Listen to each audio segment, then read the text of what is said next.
दोस्तों, कहानी को समझने के लिए थोड़ा पीछे चलना होगा। त्रेता युग, अयोध्या का राजमहल। राजा दशरथ अयोध्या के महान राजा, चार पुत्रों के पिता, राम, लक्ष्मण, भरत और शत्रुघ्न। राजा दशरथ ने एक दिन एक ऐसा वचन दिया जिसने पूरे राज्य की नींव हिला दी। राजा दशरथ टूट गए। अपने प्राण प्रिय पुत्र राम को वनवास देना पड़ा और उस वियोग को वह सह न सके। राम के जाने के कुछ ही दिन बाद राजा दशरथ ने अपने प्राण त्याग दिए। हिंदू धर्म में मान्यता है, जब किसी के पिता का देहांत हो तो पुत्र को पिंड दान करना होता है। पिंड दान यानी पितरों की आत्मा की शांति के लिए नदी किनारे विधि विधान से किया जाने वाला अनुष्ठान। और सबसे पवित्र स्थान बिहार का गया फाल्गु नदी का तट है। माना जाता है कि यहाँ पिंड दान करने से पूर्वजों को सीधे मोक्ष मिलता है।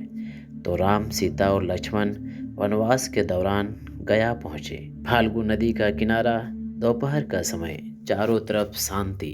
राम और लक्ष्मण पिंडदान की सामग्री लेने गए। तिल, जौ, कुश, फूल सब लाने थे। माता सीता अकेली बैठी थी नदी के किनारे, मन में पिता समान ससुर दशरथ की याद। तभी कुछ हुआ जो अकल्पनीय था। फाल्गु नदी के जल से एक आकृति उभरी, एक छाया, एक आत्मा, राजा दशरथ की आत्मा। सीता जी कांप गई, लेकिन आत्मा ने कहा, पुत्रवधू, मैं तुम्हारे ससुर दशरथ हूँ। मेरी आत्मा अभी भटक रही है। अभी इस क्षण पिंडदान का सबसे शुभ मुहूर्त है। राम के आने की प्रतीक्षा मत करो, यह मुहूर्त निकल जाएगा। मुझे अभी मोक्ष चाहिए। सीता जी के सामने बहुत बड़ा धर्म संकट था। एक तरफ ससुर की आत्मा की पुकार, दूसरी तरफ पति की अनुपस्थिति। ना सामग्री थी, ना राम थे, ना पंडित था। लेकिन माता सीता ने निर्णय लिया। उन्होंने फाल्गु नदी की रेत उठाई, उसने एक पिंड बनाया और पूरी श्रद्धा के साथ राजा दशरथ का पिंड दान कर दिया। राजा दशरथ की आत्मा तृप्त हो गई। उन्होंने सीता को आशीर्वाद दिया और मोक्ष को प्राप्त हो गए। यह क्षण बहुत पवित्र था, बहुत भावनात्मक था, लेकिन अगला क्षण वो बहुत कठिन होने वाला था। कुछ समय बाद राम और लक्ष्मण लौटे। हाथ में पिंडदान की सामग्री थी। सीता ने सारी बात बताई।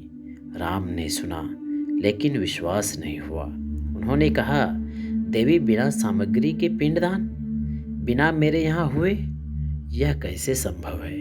अगर यह सत्य है तो गवाह कौन है? सीता जी ने कहा, 5 गवाह हैं जो इस पिंडदान के साक्षी हैं। और उन्होंने पांचों को बुलाया, एक एक करके। पहला गवाह, फाल्गु नदी, यह नदी जिसके किनारे पिंडदान हुआ, यह नदी जिसने सब देखा था। दूसरा गवाह, अक्षयवट, वह पवित्र बरगद का पेड़ जो सदियों से उस तट पर खड़ा है। तीसरा गवाह, एक गाय जो उस समय वहाँ चर रही थी। चौथा गवाह, तुलसी का पौधा जो नदी किनारे उगा था। पांचवा गवाह, एक ब्राह्मण जो वहाँ से गुजर रहा था। पांचों गवाह सामने थे और अब राम ने एक एक से पूछा, क्या सीता ने पिंडदान किया? यहाँ से वो हुआ जिसकी किसी को उम्मीद नहीं थी। फाल्गु नदी ने कहा, नहीं, ऐसा कोई पिंडदान नहीं हुआ। गाय ने कहा, नहीं, मैंने कुछ नहीं देखा। तुलसी ने कहा, नहीं, मुझे कुछ नहीं पता। ब्राह्मण ने कहा, नहीं, ऐसी कोई घटना नहीं घटी। चारों ने झूठ बोला, एकदम सरासर झूठ। शायद राम की श्रेष्ठता के डर से, शायद किसी और कारण से, लेकिन चारों ने सच छुपाया। और तब अक्षयवट ने कहा, हाँ, मैंने देखा। माता सीता ने इस पवित्र नदी के रेत से पिंड बनाया, पूरी श्रद्धा से दशरथ जी का पिंडदान किया और उनकी आत्मा तृप्त होकर मोक्ष को गई। यह सत्य है, मैं साक्षी हूँ। दोस्तों, माता सीता का दिल टूट गया। जिन्हें उन्होंने गवाह माना था, जिन पर उन्होंने भरोसा किया था, उन्होंने धोखा दिया। और वो क्षण जब एक निर्दोष स्त्री का सत्य झूठे गवाहों ने दबा दिया, उस क्षण माता सीता की आंखों में आंसू नहीं थे, आंखों में क्रोध था और उस क्रोध से निकला श्राप। माता सीता ने फाल्गु नदी की ओर देखा और कहा, फाल्गु, तुमने झूठ बोला। तुम नदी होकर भी सत्य का साथ ना दे सकी, तो आज से तुम्हारे अंदर कभी जल नहीं ठहरेगा। बाहर से तुम हमेशा सुखी रहोगी। लोग तुम्हारी महिमा गाएंगे, लेकिन तुम्हारा जल कभी दिखेगा नहीं। फिर उन्होंने गाय की ओर देखा। गाय, तुम पवित्र मानी जाती हो, लेकिन तुमने अपनी पवित्रता को झूठ से दागदार किया। आज से तुम्हारा मुंह अपवित्र होगा। लोग तुम्हारी पूजा करेंगे, लेकिन सिर्फ पीछे से। तुम्हारे मुख से कोई प्रसाद नहीं लेगा। फिर तुलसी की ओर। तुलसी, तुम धर्म की प्रतीक हो, लेकिन आज तुमने धर्म का साथ नहीं दिया। इस गया की धरती पर आज से तुम कभी नहीं उगोगी। यह भूमि तुम्हारे लिए बंजर होगी। और फिर ब्राह्मण की ओर। ब्राह्मण, तुम ज्ञान के प्रतीक हो। सत्य बोलना तुम्हारा धर्म है, लेकिन आज तुमने लालच में सच को दफन किया। आज से तुम्हारी जाति हमेशा पेट की भूख से लड़ती रहेगी। कितना भी खाओ, तृप्ति नहीं मिलेगी। और फिर माता सीता ने अक्षय वट की ओर देखा। इस बार आंखों में क्रोध नहीं था, आंखों में कृतज्ञता थी, प्रेम था। जब सम अक्षयवट, तुमने सत्य का साथ दिया। जब सब ने मुझे अकेला छोड़ा, तुम मेरे साथ खड़े रहे। तुम्हें मेरा आशीर्वाद है। गया आने वाला हर श्रद्धालु तुम्हारे पास भी जाएगा। तुम्हारे पास भी पिंडदान होगा और तुम अनंत काल तक जीवित रहोगे। दोस्तों, यह श्राप सिर्फ कहानी नहीं है।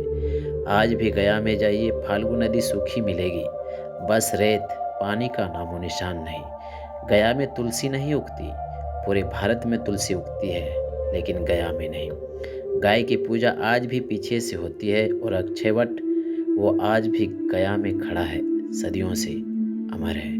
दोस्तों, अब एक बहुत गहरी बात। माता सीता ने रेत से पिंड बनाया था। सामग्री नहीं थी, तेल नहीं था, जौ नहीं था, सिर्फ नदी की रेत और मन की श्रद्धा। और उसी रेत के पिंड ने राजा दशरथ को मोक्ष दिलाया। इसलिए आज भी गया में फाल्गु की रेत से पिंड बनाया जाता है। लाखों श्रद्धालु जो दिल्ली से आते हैं, मुंबई से आते हैं, अमेरिका से आते हैं, इंग्लैंड से आते हैं, वे सब उसी सूखी नदी के किनारे बैठते हैं, उसी रेत को उठाते हैं और पिंड बनाते हैं, ठीक वैसे जैसे माता सीता ने बनाया था। यह परंपरा नहीं है दोस्तों, यह त्रेता युग की वो घटना है जो हर साल पितृपक्ष में दोहराई जाती है। हर श्रद्धालु उस क्षण को जीता है, माता सीता के उस साहस को महसूस करता है। और पानी की एक बूंद न होने पर भी फाल्गु की रेत पवित्र है, इतनी पवित्र कि इसे विष्णु गंगा कहा जाता है। दोस्तों, अब बात करते हैं उन प्रमाणों की जो आज भी मौजूद है। पहला प्रमाण, फाल्गु नदी। गया जाइए, खुद देखिए, 820 मीटर चौड़ी नदी, लेकिन एक बूंद पानी नहीं, बस लाल पीली रेत का विशाल मैदान। लेकिन अगर आप उस रेत को खोदें, थोड़ा नीचे जाने पर पानी मिलेगा। नदी अंदर से जीवित है, ऊपर से सूखी। माता सीता ने कहा था जल नहीं ठहरेगा, और जल ऊपर नहीं ठहरता, अंदर बहता रहता है छिपकर। दूसरा प्रमाण, तुलसी पूरे भारत में उगती है, हर घर में, हर मंदिर में, हर गली में। लेकिन गया शहर में जाइए, तुलसी नहीं मिलेगी। स्थानीय लोग दूसरे शहरों से तुलसी मंगाते हैं। गया की धरती में तुलसी उगती ही नहीं। यह विज्ञान नहीं समझा पाता, यह श्राप है। तीसरा प्रमाण, गाय की पूजा। हिंदू धर्म में गाय को माता कहते हैं, लेकिन पूजा होती है पीछे से, गोबर और पूंछ की तरफ से, मुंह की तरफ से नहीं। यही माता सीता का श्राप था। चौथा प्रमाण, अक्षयवट। गया के विष्णुपद मंदिर के पास आज भी अक्षयवट का पेड़ खड़ा है।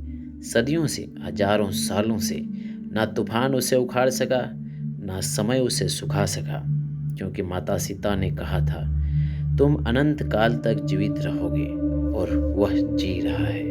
दोस्तों, त्रेता युग बीत गया, द्वापर युग बीत गया, कलयुग आ गया, लेकिन माता सीता का श्राप नहीं बीता।